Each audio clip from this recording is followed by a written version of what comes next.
First మనకు మనం discriminate చేసుకోవద్దు లైఫ్ ని. మనకి మనం అసలు ఎక్కడ కూడా కాన్ఫిడెన్స్ లూజ్ అవ్వద్దు. ఒకటి మనకంటే ఒక కన్సిస్టెన్సీ గానీ, ఒక క్లారిటీ గానీ, ఒక పర్పస్ గానీ లేకపోతే, నీకు నువ్వు ఇండివిజువల్ గా ఈ మూడు లేకపోతే there is no gain in the society. అసలు నువ్వు ఫ్యూచర్ లో ఏ రకంగా కూడా నువ్వు గెయిన్ అవ్వలేవు. అసలు నీకు నువ్వు ప్రూవ్ చేసుకోలేవు. ప్రాబ్లమ్స్ అందరికి ఉంటాయి, ఎవరికి ఉండవు? ఇప్పుడు ఫినాన్షియల్ గా ప్రాబ్లమ్స్ ఉంటాయి, హెల్త్ ఇష్యూస్ ఉంటాయి, ఇంట్లో ఉన్నటువంటి కొన్ని ఫ్యామిలీ ఇష్యూస్ ఉంటాయి. ప్రాబ్లమ్స్ ప్రతి ఒక్కరికి ఉంటాయి. అసలు ఈ ప్రపంచంలో దాదాపు సూర్యుడు మనం చాలా పెద్ద అనుకుంటాం. భూమి ఏం చేస్తుంది? సూర్యుడి చుట్టూ తిరుగుతుంది, సూర్యుడి చుట్టూ తిరుగుతుందని చిన్నప్పటి నుంచి నేర్చుకుంటుంటాం. దాదాపు ఇలాంటి భూ ప్రపంచాలు 14 లక్షలు కలిస్తే ఒక గెలాక్సీలో ఉన్నటువంటి ఒక సూర్యుడు.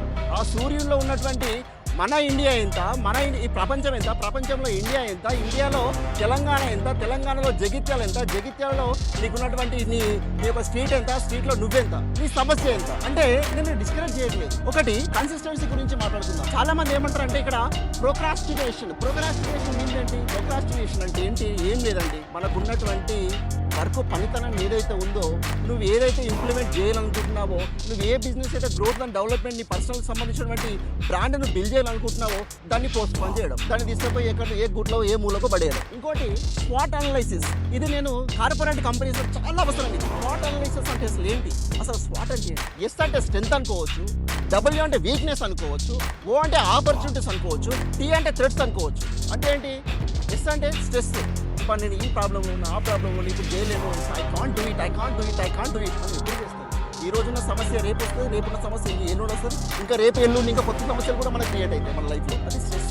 ఇక్కడ ఉన్నటువంటి కొంతమందికి కంటెంట్ క్రియేషన్ వస్తుంది. కంటెంట్ క్రియేషన్ అంటే ఏం లేదు, మీ అందరికీ తెలుసు. అరే మన ఇంకా దసరాకు సద్దుల బతుకమ్మ పండుగకు సకినాపాలు తీసుకొని సాయం చేసుకుంటే అది కొన్ని లక్షల మంది చూసారు. అది కంటెంట్ కాదా?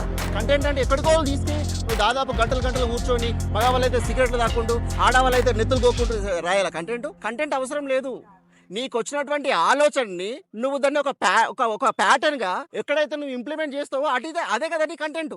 మీరు కొంచెం కన్సిస్టెన్సీగా, క్లారిటీగా, మీకంటే ఒక పర్పస్ని అసలు ఏంటి అని చెప్పేసి క్వశ్చన్ మార్క్ చేస్తూ ముందుకెళ్ళాలని చెప్పేసి కోరుకుంటాను. This is signing up, Srinivas Lankadasar. Thank you.